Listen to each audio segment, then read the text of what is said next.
ബാലൻ തൊടുപുഴ യുവജന സമാജത്തിന്റെ കുംഭകുട ഘോഷയാത്രയ്ക്ക് അകമ്പടി സേവിച്ചുകൊണ്ടെത്തി ബാലൻ 2026 ഇത്തിത്താന ഗജമേളയിലേക്ക് കടന്നു വരികയാണ്. 2026 ഇത്തിത്താന ഗജമേളയുടെ ഭാഗമായി തൊടുപുഴ യുവജന സമാജത്തിന്റെ കൈപിടിച്ചുകൊണ്ട് ആമ്പാടി ബാലൻ 2026 ഇത്തിത്താന ഗജമേളയിലേക്ക് കടന്നു വരുന്നു. ആമ്പാടി ബാലൻ തൊടുപുഴ യുവജന സമാജത്തിന്റെ കുംഭകുട ഘോഷയാത്രയ്ക്ക് അകമ്പടി സേവിച്ചുകൊണ്ടെത്തിയ ആമ്പാടി ബാലനാണ് ഗജമേള നടക്കുന്ന സ്ഥലത്തേക്ക് എത്തിച്ചേരുന്നത്.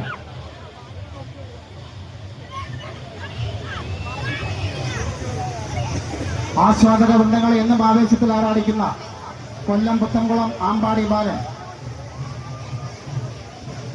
കാണികളെ അഭിവാദ്യം ചെയ്തുകൊണ്ട് 2026 ഇത്തിത്താന ഗജമേളയുടെ ഭാഗമായിക്കൊണ്ട് തൊടുപുഴ യുവജന സമാജത്തിന്റെ കൈപിടിച്ച് കടന്നു വരുന്ന കൊല്ലം പുത്തൻകുളം ആമ്പാടി രാജുവിന്റെ ഉടമസ്ഥതയിലുള്ള തളിക്കുളം നിശാന്ത് കൈപിടിച്ച് നടത്തുന്ന തൊടുപുഴ യുവജന സമാജത്തിന്റെ ആമ്പാടി ബാലൻ 2026 ഇത്തിത്താന ഗജമേളയിൽ തൊടുപുഴ യുവജന സമാജം അഭിമാന പ്രദർശനം അവതരിപ്പിക്കുന്ന ഗജരാജൻ ആമ്പാടി രാജൻ കൊല്ലം പുത്തൻകുളം ആമ്പാടി രാജുവിന്റെ ഉടമസ്ഥതയിൽ ഉള്ള തളിക്കുളം